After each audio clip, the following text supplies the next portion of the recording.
All you. Okay, hey guys, how y'all doing tonight?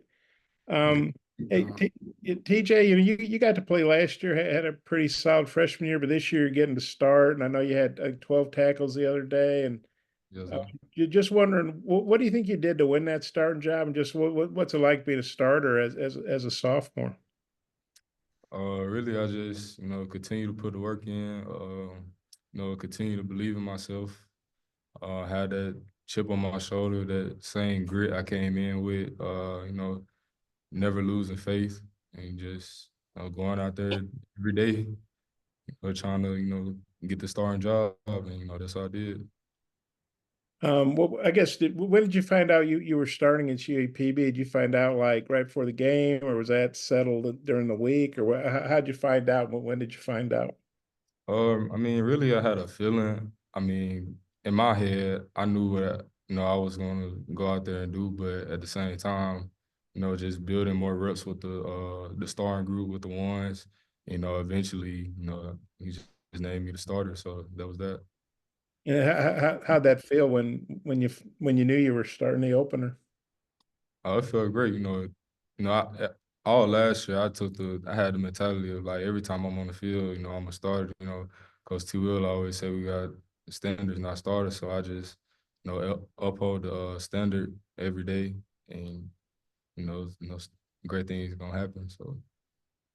And Nico, I know he's obviously playing a ways behind you there. What's your thought on TJ and what he adds to the defense?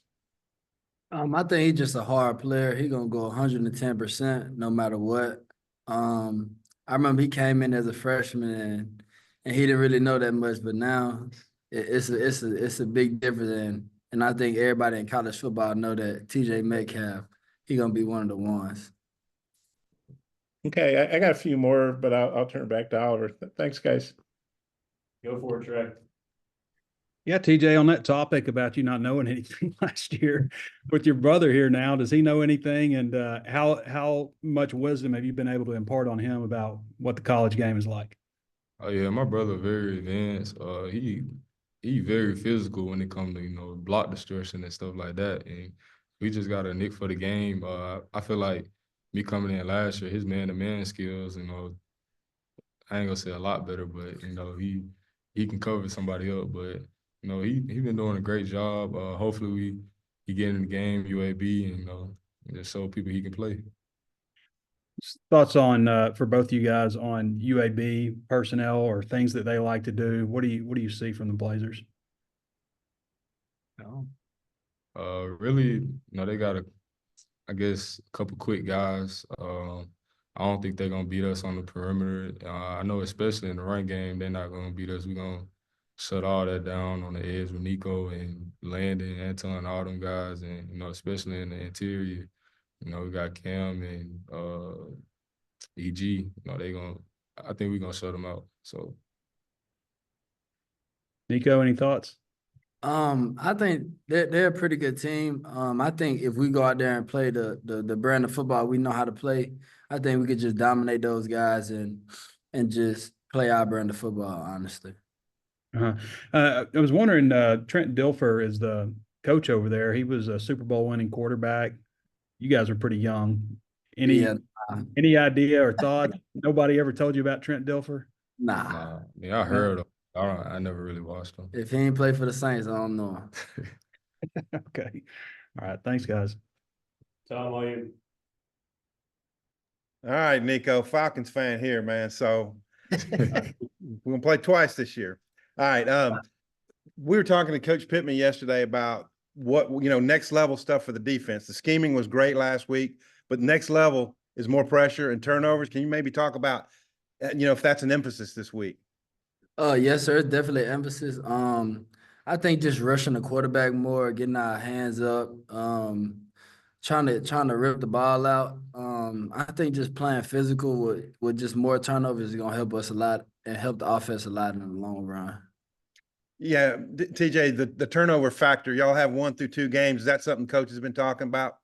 Oh yes, sir, for sure. I feel like we need to have a bigger emphasis on just taking shots like Nico said, ripping the ball out every chance we get, because we watch film and we saw that running back, I think one of them had 2 fumbles, so we're gonna try to, get that ball out. And then with interceptions, we just gotta, stay mentally locked in and, fly around and go get us one.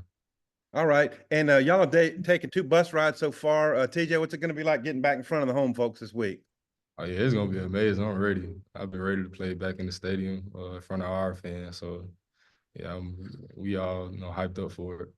Nico, you had a real home game, and now you got a campus home game. How you feeling about getting in front of the Fayetteville folks? I'm happy to get back in our stadium in front of our fans and just put on the show and show what we can do. Come out with the win and just play our brand of football. Gotcha. My last question is the plan for Gordon. It looks like y'all kind of executed it. Like, how did that come together on slowing Ollie Gordon? I think just the front 7 just doing their job and then the back end coming down to help. I think everybody just playing their role and knowing their role and executing their role. I think us just playing our brand of football, I think that's what helped us a lot. Yeah. Thanks, guys. Daniel, Just Daniel, we can't hear you. Can you hear us now? Can you hear me now? Yeah. Sorry. Y'all are playing Jacob Zeno, the UAB quarterback, probably the first quarterback y'all have faced so far this year that can maybe run a little bit. Just maybe your overall thoughts on him, and then what kind of different complexion does it give when the quarterback can run a little bit?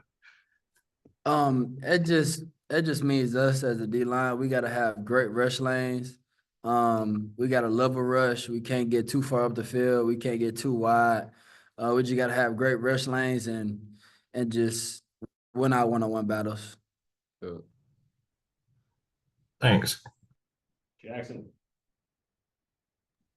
Yeah, TJ, we know Coach Pittman told us that Cuddy had a stinger and kind of had to miss the game late. Jaheim comes in. Does anything change, with the new cornerback in there in the secondary? Is it just plug and play? And what do you think of Jaheim stepping in there? No, obviously, Cuddy bringing a lot of energy, but like I said, the standard is the standard. So like anybody that come in, they're gonna go like Jaheim coming in and starting. He made a play. That's what we expect out of anybody that comes in, no matter if it's a freshman or a guy that been here for a long time. We got high trust in Jaheim, and he went out there. Me and Jaheim talked about stuff like that, the amazing play, like those type of picks, and he went out there and did just that. So. And Nico, the pass rush, Sam said it was kind of about winning one-on-one battles, but now that you've watched the film, is it that simple? Is there something maybe, I know you won't reveal it, but a little change in scheme to maybe get to the quarterback a little bit more? I think just rushing the quarterback with energy. Last week it was kind of tough because there was just a lot of quick stuff, a lot of RPOs. But I think honestly, I think that the main thing just winning the one-on-ones. Thanks, guys. all right, Bob, close it out. Okay. I kind of look at Nico when he said, you didn't know much or whatever it was he said. I see he was exaggerating a little bit. Seriously, how far have you come, not just physically, but mentally since you got here as a freshman to where you are now? Really, I give a lot of praise to Coach Wilson and Wilson. I just trusting the defensive scheme. Coming out of high school, terminology wise, stuff a little bit different, but at the same time, I just gotta trust what they telling me, and all the little nuggets that they tell the room. Like I go home and I watch film and I be like, yeah, like I understand, why I got to play a different type of play this way and stuff like that to make me be in a position to make plays on, or if it's running the alley and tackling, or being in a good position to go make an interception. So. And we just talked to Jaquindon and Andrew, and they both said you're real physical, that you don't really, you hit everybody hard, I guess, meaning them too. That's how I took that. And that even in walkthroughs, you're going, hard, you don't let up. Just kind of what's your mindset as far as being physical and just, even practice reps, making sure they're all quality? Like you said, like all the practice reps, they got to be quality reps because I believe that like every rep that comes in practice is gonna show up in the game. So I just gotta, be intentional with my footwork, hand placement, eyes, all those type of things to get me prepared for the game. And being from down there in the Birmingham area, I know obviously UAB they're behind Alabama and Auburn in interest. But did you ever go to UAB games? Do you know many of those guys? Do you have I mean, are you a little extra excited to play UAB just because you're from down that way? Yeah, I think I've been to one UAB game my freshman year of high school, and then I got a teammate that play there right now, the #1 on the team. So yeah, I'm ready to play him. Yeah, sorry for not knowing their roster. Who's number one? What position does he play? Amari Thomas. Okay, he's a receiver, right? Yeah, he's in my class, so we real close. So I'm ready to shut him down. Okay, have you guys been texting or calling? I don't even know if guys your age actually call people, just text or TikTok or whatever the hell it is these days. Have you guys communicated?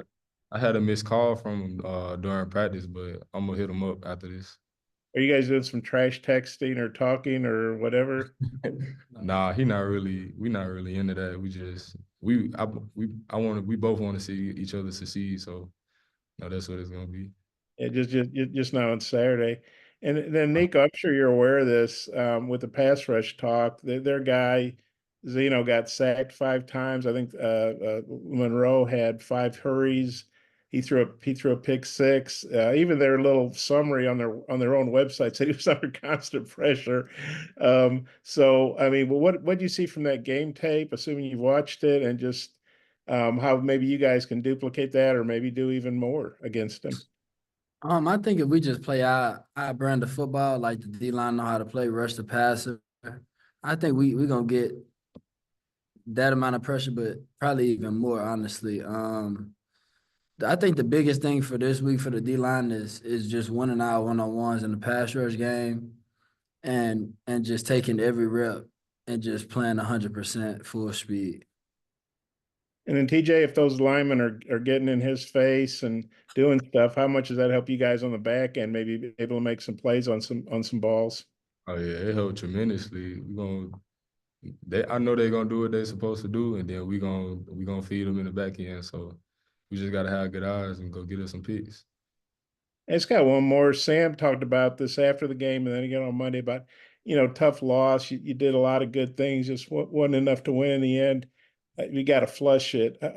What's been your all's mindset about flushing that, and then just focusing on this next game?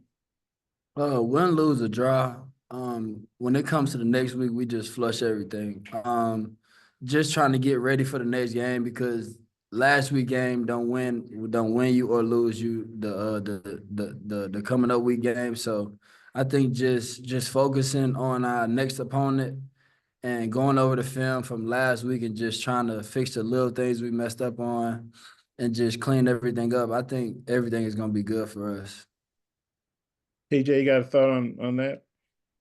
Really just like you said, the word is just flushing it, and we can't harp on the loss. We got 10 more games to play, so just got to go out there and win them all. That's the mindset. Okay, thanks, guys. Good stuff, guys. We'll see you Thank you. Saturday.